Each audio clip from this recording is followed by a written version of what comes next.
Hi అండి, నేను ఇక్కడ పచ్చి మామిడికాయ తురుము పచ్చడి చూపిస్తున్నానండి. దీనికోసం నేను 3 పచ్చి మామిడికాయలు తీసుకొని మంచిగా వాష్ చేసి పొడిగుడ్డతో తుడిచి ఇలా పీల్ చేసుకుంటున్నానండి. వీటి కోసం మనం పచ్చిగా ఉండే మామిడికాయలే తీసుకోవాలి, పండినవి తీసుకోకూడదు. అలానే తీయటి కాయలు కూడా తీసుకోవద్దండి. ఇలా ఈ పీల్ చేసుకున్న మామిడికాయల్ని మంచిగా తురిమేసి ఇలా ఈ తురుముకున్న దాన్ని మనం ఏదన్నా ఒక కొలత పెట్టి పచ్చడి పెట్టాలండి. లేదంటే మనకి కారము ఉప్పు కొలతలు తెలియవు. సో నేను ఇక్కడ ఒక చిన్న బౌల్ తీసుకున్నాను. ఈ చిన్న బౌల్తో కొలుచుకొని ఈ చిన్న బౌల్తో నాకు 3 కప్పుల తురుము వచ్చిందండి. 3 కాయలకి 3 కప్పుల తురుము. ఇలానే మీరు ఎన్ని కాయలైనా ఇలా ఒక కొలత పెట్టి చేసుకోవచ్చు, పచ్చడి బాగుంటుంది. సో నాకు ఇక్కడ ఈ కప్పుతో 3 కప్పుల తురుము. ఈ 3 కప్పుల తురుముకి నేను 1/2 కప్పు కారం వాడుతున్నాను. ఇది మనం పచ్చళ్ళ కోసం సపరేట్గా పట్టించుకోవాలండి కారాన్ని. ఈ బయట దొరికే కారం కానీ లేదంటే మనం ఇంట్లో వాడుకునే కారంలో సాల్ట్ కలుస్తుంది కాబట్టి అది వాడకూడదు. సో అదే కప్పుతో 1/2 కప్ కన్నా తక్కువగా సాల్ట్ తీసుకుంటున్నాను. అలాగే మెంతులు, ఆవాలు వేయించి మిక్సీ చేసుకున్న పొడిని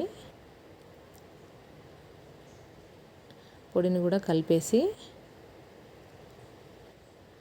ఈ కారము, ఉప్పు, మెంతులు, ఆవాల పొడి అంతా మన మామిడికాయ తురుముకి పట్టేలాగా మంచిగా కలుపుకోవాలండి. ఇలా కలుపుకున్న దానిలో నేను వెల్లుల్లి, జీలకర్ర కచ్చాపచ్చాగా దంచి దీంట్లో వేస్తున్నానండి.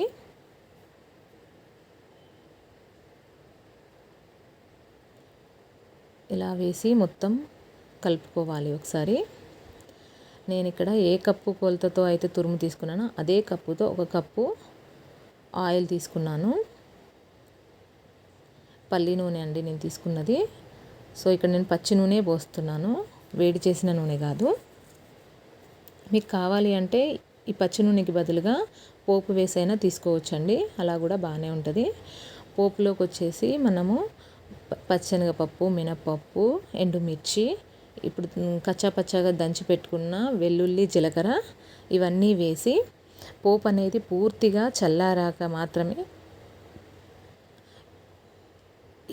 ఈ పచ్చళ్ళలోకి కలుపుకోవాలండి. లేదంటే మనకు 1 or 2 days మాత్రమే పచ్చడి నిల్వ ఉంటుంది, అలా వేడి ఆయిల్ అయితే యూస్ చేస్తే.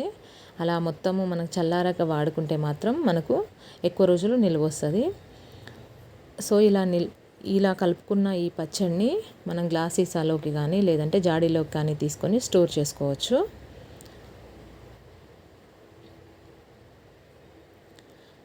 ఇలా మంచిగా కలిపి మనం ఇప్పుడు 3 మామిడికాయలే తీసుకున్నామండి. మీరు కావాలి అంటే కేజీ, 2 కేజీలు అలా కూడా తీసుకోవచ్చు. ఇలా చేసుకున్న ఈ పచ్చడి సంవత్సరం అంతా నిల్వ ఉంటుంది. మీకు నచ్చితే మీరు కూడా ప్రిపేర్ చేసి ఎలా వచ్చిందనేది నాకు కమెంట్ బాక్స్లో కమెంట్ చేయండి. Thank you for watching.